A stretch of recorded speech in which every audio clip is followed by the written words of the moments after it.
Hi, Kara from Health, Home, and Happiness. Today we're going to talk about heavy work and sensory needs. So as we talked about in our last video, different children have different sensory needs, whether they need more of one sensation or less of another, or usually a combination of all of those. And heavy work can address pretty much any of these. So heavy work is something where you're like pushing or pulling, and it really just helps calm down the nervous system. A lot of occupational therapists, if your child's being seen for sensory issues or being seen for autism spectrum or sensory integration dysfunction, a lot of occupational therapists will encourage a lot of heavy work at home. And so that can mean carrying in groceries. It can mean shoveling snow. It can mean, or it can be like pushing one of those child shopping carts full of heavy things like blocks or something like that. It's really anything that is causing your child to have to lift. It just sort of calms the nervous system, helps them to use all parts of their body, and just sort of calms the sensory things down. And so a lot of what I do, we live in Montana, there's a lot of shoveling snow going on for my children. When my daughter was really little, she was a young toddler, I filled some old grocery store things, like the things that you can glue the lid shut. I filled them with rice or sand so they were nice and heavy, and then I put those in her play kitchen.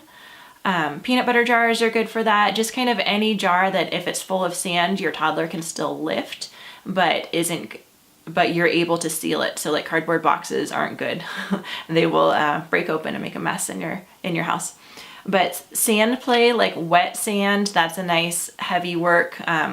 Carrying buckets of wet sand like outside in the sandbox or in the playground, that if you see your child's getting overstimulated, and this is something that I'll do at the playground or if I'm out with friends, if I see my child is getting overstimulated, then I will ask them to do some kind of heavy work. And so I'll see whatever is around us that's heavy, and other times it's digging in the sandbox, or it's putting away the blocks if there's some blocks that are kind of a struggle for them to pick up. That's nice heavy work, them kind of having to concentrate to pull or push those, or even just like pushing a cardboard box across the floor that's full of something.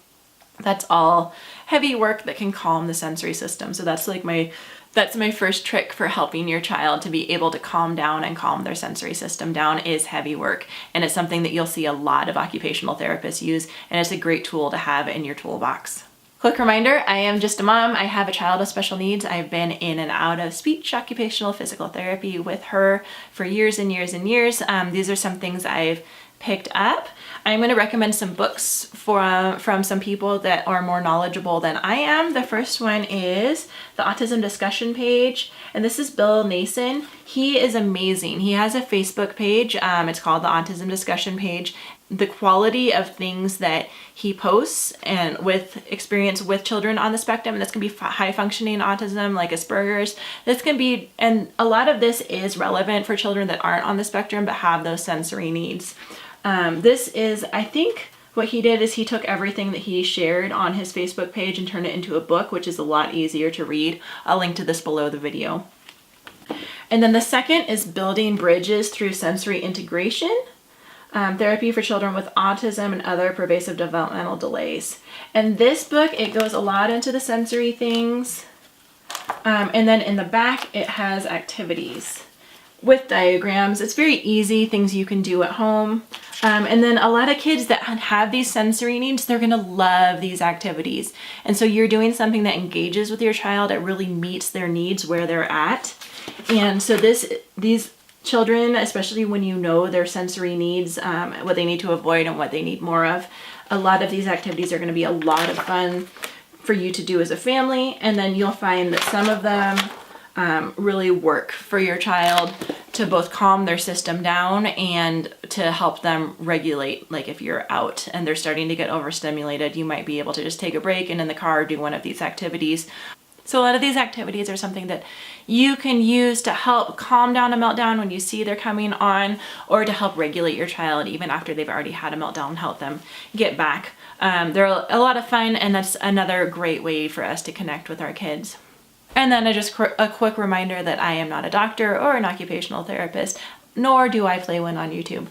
So I would encourage you, if you feel like your child does have sensory needs that aren't being addressed, that are impacting their daily life, to seek a qualified occupational therapist. Occupational therapists are some of my favorite people. They're really excellent at engaging children and helping get those needs met. If you're wondering where to start, a lot of times if you just go to your family practice or a pediatrician, doctors, or even if you see a nurse practitioner, they should be able to point you in the right direction. There's lots of, if you look in the phone book, you're going to find a lot of occupational therapists that work with seniors.